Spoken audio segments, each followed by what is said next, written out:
How's it going, YouTube? This is example 100,000 here, or iSheepy on Pokerstars, bringing you another Pokerstars Zoom replay of this hand.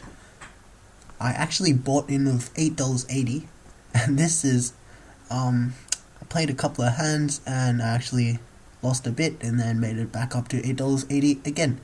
So, let's have a look at this hand. So this hand I have 9-7 suited.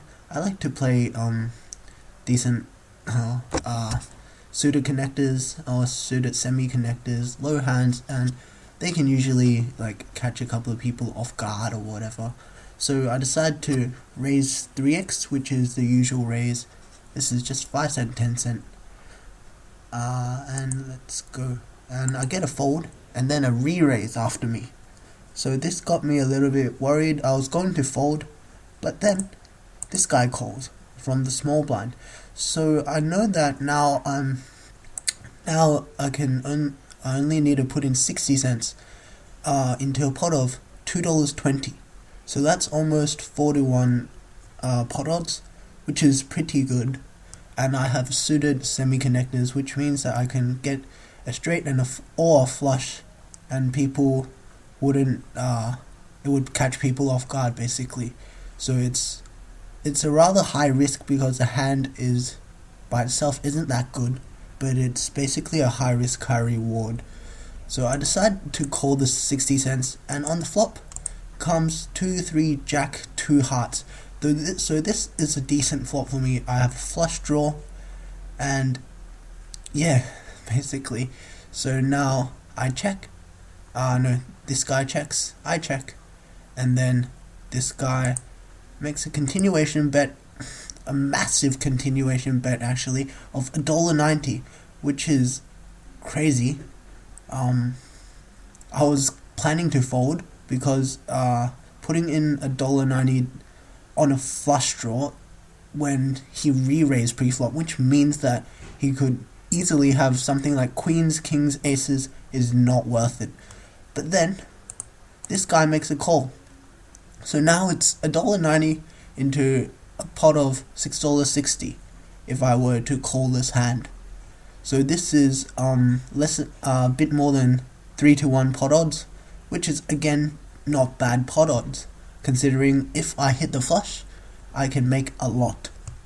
So I decide to make the call, and on the turn comes a 9 of spades. So this is an interesting card because it gives me a pair. So first of all, if he has the queens, kings, or aces, I could actually, and he decides not to bet this, well, if he decides to bet or whatever, I can just call and I might hit a 2-pair on the river or something, and I can still hit my flush draw. So this is an interesting card. This guy checks again, I check, and he decides to check. So that is an extremely weak check, telling me that he most likely had king ace pre-flop, and he just tried to re-raise because that's what people usually does with king ace, and it makes me feel a lot more comfortable with my 9-7. But then I'm still unsure about what this guy has, because he did call the flop.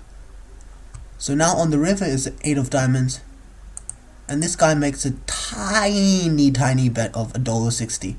So this was a bit worrying, because I was thinking he might be trying to induce a raise, because that's what some people do from greedy players who would want to like extract more value and then end up losing.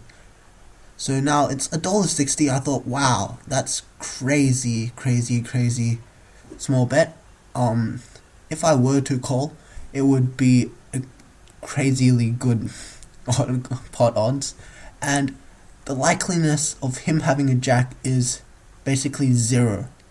Basically having a jack or higher for him is basically 0 because he checked the turn, which is telling me that he doesn't have anything basically, because if he had a jack or a pocket queens, pocket kings, pocket aces, there is absolutely no reason to stop betting on the turn.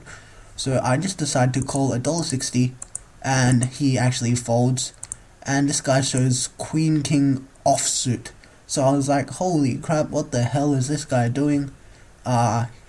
He just called a massive bet on the flop with just 2 overcards. Not even these aren't even hearts, and I had 2 hearts, which was legitimate. I wonder what he had because he folded, so we will never know. But I'm guessing this guy had king ace, because usually someone who's weak, who has king ace on the flop, doesn't really want to bet it twice into 2 players when they have absolutely nothing. So I was pretty happy with how I played this hand. It would have got me a bit worried if he went all in or made like a 3/4 pot bet, but that was a tiny bet that I couldn't fold that basically. If he had jack queen, jack king, jack ace, then so be it, I would have lost that hand. But that was really good for me, that hand.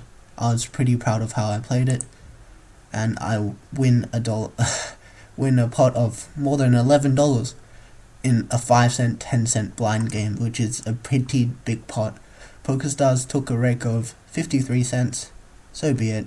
I have given Pokerstars a total of worked out from my VPPs, a total of more than $170 now, actually. Is that a lot? I don't know. Some people might say, hey, that's tiny. I'm like a supernova elite and I've given them like $100,000 already. Because to become a supernova elite, you have to earn 999,000 VPPs in 1 year. And you earn 5.5 VPP per $1 you give to Pokerstars. So I calculated that you would have given Pokerstars like $109 in 1 year to achieve supernova elite. But as long as I'm profiting, I don't mind Pokerstars taking a fraction of it. Pokerstars earns a lot of money, but then I'm still winning. This is great. I love Pokerstars.